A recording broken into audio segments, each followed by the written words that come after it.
Hi guys, welcome to a new episode on this channel. Today we will be talking about the Hitler Youth. Growing up in Hitler's shadow. And now, first of all, I'd like to say a few things that is from the foreword. This is not a book about Adolf Hitler.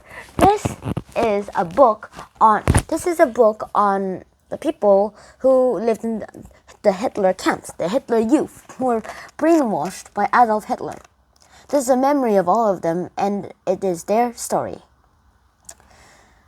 And now here are some people. Before we start, I would like to tell you the people in this book. There's Alfons Heck, Helmut Hebener, Dagobert Levin, Militia Maschmann, Henry Meltlam, Norbert Norkus, Karl-Heinz Sieben, Elizabeth Vetter, Rudolf Rudi Wob, and Han and Sophie Skroll, or the Schroll children.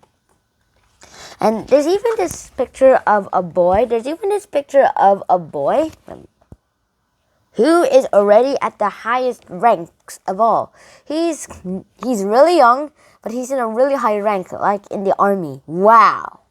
That is so cool. I mean, children never actually had that much independence over adults. But now in this Hitler Youth, they actually do. So if I was in the Hitler Youth and I was compared to my mother, I would say the Hitler would have said, I am much better than my mother. But since I'm foreigner, he would have said, no, you're not. And then let's talk about the introduction.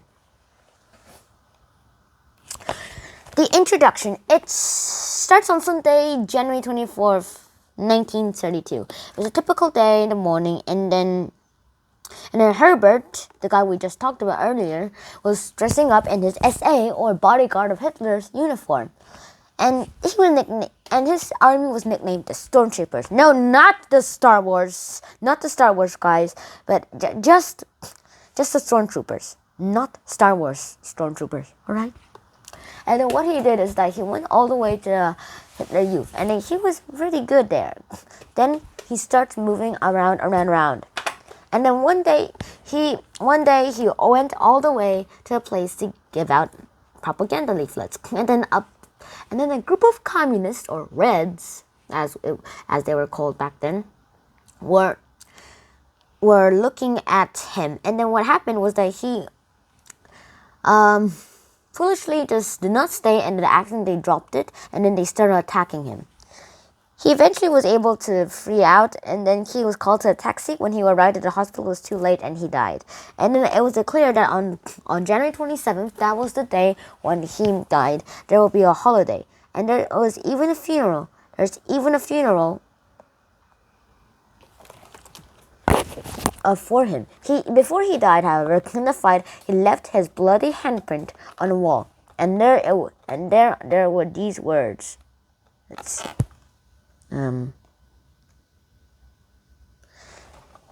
He gave his life for Germany's freedom. All right. So that's what he did, and that was what he claimed to do, and that's why he was honored as a great Nazi hero. Heroes for the Nazis might be a little obvious, and who might be, but once you know the names, you start understanding why and how they're actually not heroes. Now, this is where I would actually love to end this episode. Now, hailing Hitler. Now, this is where Hail Hitler, or Hail Hitler, as they say in Germany, which actually means Hail Hitler, comes from. Now, hailing Hitler is a cool thing, if you are a German, that is. But once you find out how Hitler is, and while you find out about the Hitler Youth and how its prosecutions are over, and how it's not making sense is actually done, you'll understand how it happens. Like, some things in the Hitler Youth don't actually make sense. This is how it's gonna happen. This is why it happens. A lot of things have happened for Hitler. Hitler was a great monarch, not a dictator, but he was chancellor. And then the president of Germany didn't make him chancellor. He made him chancellor, but the chancellor seemed to have more power than the president. So this is how I'm gonna say here one thing, so that Hitler is still not in power. So it was just about getting ready for it.